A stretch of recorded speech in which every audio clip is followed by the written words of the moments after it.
This is Henry the Weeder Man. I'm working on this eXmark Pioneer, and in doing so, I just checking the battery.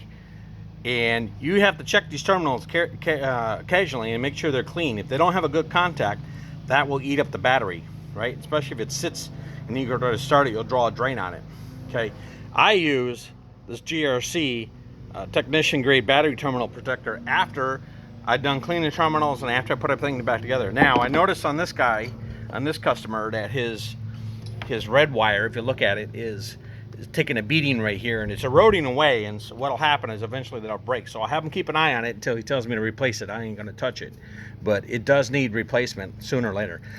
Make sure you put this cap back on. Here's why.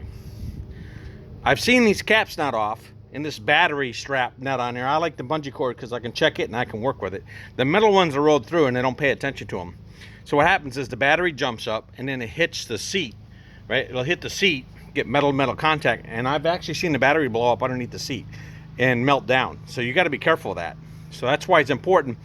Safety features are where they belong, and contact terminals are clean and they're sprayed with GRC. Don't need much. Now I'm gonna go over here to the starter solenoid, and it's clean, but whoever worked this last, or who put this on there, didn't coat it. So I like to do all my terminals just a little squirt, right?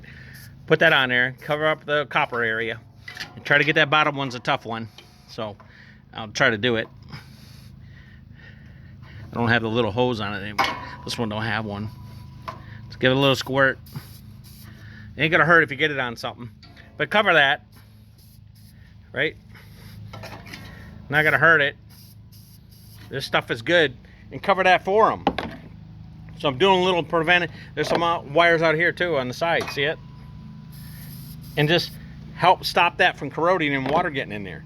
That water embankment, you help those terminals, will make a big difference. And I love using this stuff, so don't be afraid to use a little bit. Cover this back up. They don't make these really user-friendly, to be honest with you. Cover it back up. You don't want something prematurely shorting out. And there's a reason for those. So check the wires, got an armor casing on it. Now I do have a new wire, but I don't know if it's going to be big enough. Briggs & Stratton one. I look at the terminals, make sure they work on both ends. I don't know, I can take a tape measure and measure it out, but I think it's going to be a little bit longer. But I'll get a measurement on it, and then I'll let them know I can order them a new one. So anyways, I'm exceeding my 2-minute rule, but that's maintenance on the battery, the terminals, and where it connects. Okay, that's important. And the protector's back in place. Don't cut corners, because I'm telling you, it'll catch up with you. All right, and if these aren't good, you don't have a good connection on your battery, you'll burn up the battery, and then you'll burn up the solenoid, and then you'll burn up the starter. So it all sequence, all those three pieces work together. Okay, and then what also will happen is you'll keep cranking on this key, and then you'll bend the key and break it off, or you'll tear up the switch here, the starter switch, and then you got another problem. So it all goes together. All right, Henry and battery maintenance. Have a good day. Henry out.